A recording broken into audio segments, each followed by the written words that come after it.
ምድራችን የምትንቀሳቀስበት አስደናቂ ፍጥነት። ምድራችን ያለማቋረጥ በራሷ ምህዋር እንዲሁም በፀሐይ ዙሪያ ትንቀሳቀሳለች። ታዲያ መሬት በእያንዳንዱ ዕለት 23 ሰዓት ከ56 ደቂቃ ከ4 ሴኮንድ ውስጥ ያለመቆም ለአንድ ጊዜ በራሷ ምህዋር ትሽከረከራለች። የምድር ወገብ ርዝመት 40,070 መሆኑንና በመሽከርከርም አንድ ቀን እንደሚፈጅባት ከግምት ወስደን ስናሰላው ምድራችን በራሷ ዛቢያ የምትሽከረከርበት ፍጥነት በሰዓት 1670 ኪሎ ሜትር መሆኑን እናገኘዋለን። በፀሐይ ዙሪያ የምትዞርበት ፍጥነት ደግሞ በሰዓት 110,000 ኪሎ ሜትር መሆኑ ይነገራል።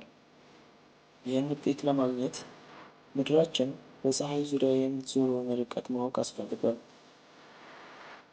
ምድራችን ከፀሐይ ያላት ርቀት በአማካኝ 149.6 ሚሊዮን ካሬ ሜትር ሲሆን ምድራችን ክብ ቅርጽ ነው ሊባል በሚችል መልኩ ፀሐይን ስለምትዞራት የአባይ ቀመርን በመጠቀም የዚህን ክብ ርቀት ማወቅ ይቻላል።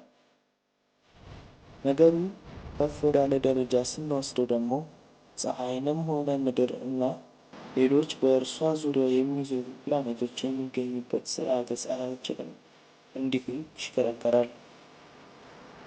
እንዴት ብዬ ስርዓተ ፀሐያችን በሚገኝበት የሚልኪ ዌይ ጋላክሲ በአንድ ማዕከል ዙሪያ ይሽከረከራልና። የጠፈር ተመራማሪዎች ይህን ለማረጋገጥ የቻሉት ሌሎች ከዋክብትን በመመልከት ነው። ይህን ካልን ዘንዳ ስርዓተ ፀሐያችን የሚልኪ ዌይን ማዕከል የምትዞርበት ፍጥነት በሰዓት 720,000 ኪሎ ሜትር እንደሆነ አስልተው እንደደረሱበት ብነግርዎትስ?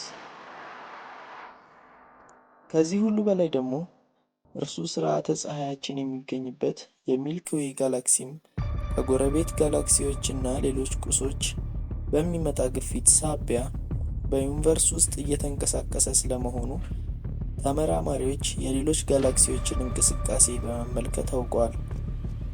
ታዲያ ይህ ሁሉ እንቅስቃሴ ሲደረግ ፍጥነቱ የማይቀያየር በመሆኑ ለእኛ ምድርን ቤታችን ላደረግን ፍጡራን ምንም የሚሰማን ነገር አይኖርም።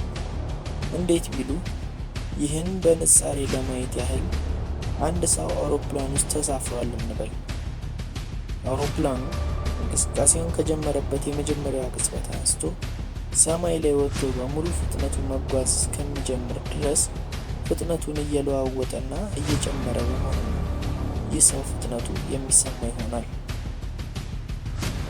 ሆኖም አውሮፕላኑ አንድ አየር ላይ ወጥቶ በሰዓት በመቶዎችና ከዚያ በላይ ኪሎ ሜትሮችን መሸፈን ሲጀምር ግን የሚጓዝበት ፍጥነት ተመሳሳይ በመሆኑ እንቅስቃሴው አይሰማውም። ቪዲዮውን ከተመቻችሁ ላይክ፣ ሼር እንዲሁም ሰብስክራይብ ማድረግ እንዳይረሳ። በየዕለቱ እንደዚህ አይነት መረጃዎች እንዲደርሶ ከፈለጉ የደወል ምልክቷን ይጫኑ።